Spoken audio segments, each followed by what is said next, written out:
8ാമത്തെ സെഷനാണ് എൻ്റെ laser skin റിഡക്ഷൻ്റെ.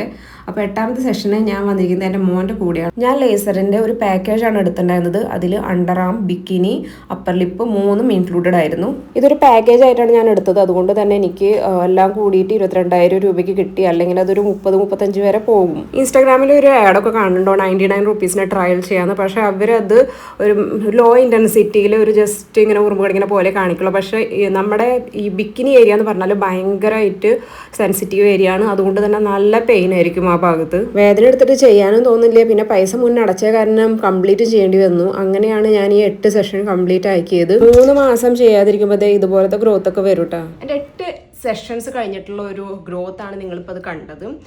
അപ്പോൾ എനിക്ക് തോന്നുന്നത് ഒരു പെർമനൻ്റ് ആയിട്ടുള്ള ഒരു ഹെയർ റിഡക്ഷൻ നിങ്ങൾക്ക് എന്തായാലും സാധ്യമല്ല. ഒരു മെയിൻ്റനൻസ്, ലൈഫ് ലോങ് മെയിൻ്റനൻസ് ആവശ്യമുള്ള ഒരു സാധനമാണ്. പിന്നെ നിങ്ങളുടെ ഹെയർ വരണത് ഒരു കാലാവധി കൂട്ടിത്തരും. അതായത് ഇപ്പോൾ നിങ്ങൾക്ക് ഒരാഴ്ചയ്ക്കാണ് വരണമെന്നുണ്ടെങ്കിൽ ഒരു മാസം കഴിഞ്ഞിട്ടായിരിക്കും ആദ്യത്തെ ഒരു 8 സെഷനൊക്കെ എടുക്കുമ്പോൾ വരാം.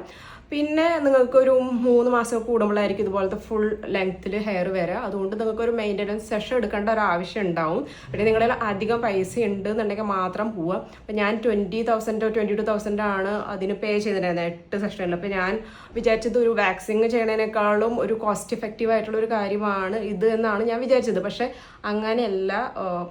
ഇതിപ്പോൾ അങ്ങനെയാണെങ്കിൽ 8 സെഷൻ കൊണ്ട് മൊത്തം ഹെയർ റിമൂവൽ നടക്കുന്നുണ്ടെങ്കിൽ അതൊരു കോസ്റ്റ് എഫക്റ്റീവ് ആയിട്ടുള്ളൊരു കാര്യം തന്നെയാണ്. പക്ഷേ ഇത് അങ്ങനെയല്ല, അതൊരു മിത്താണ്.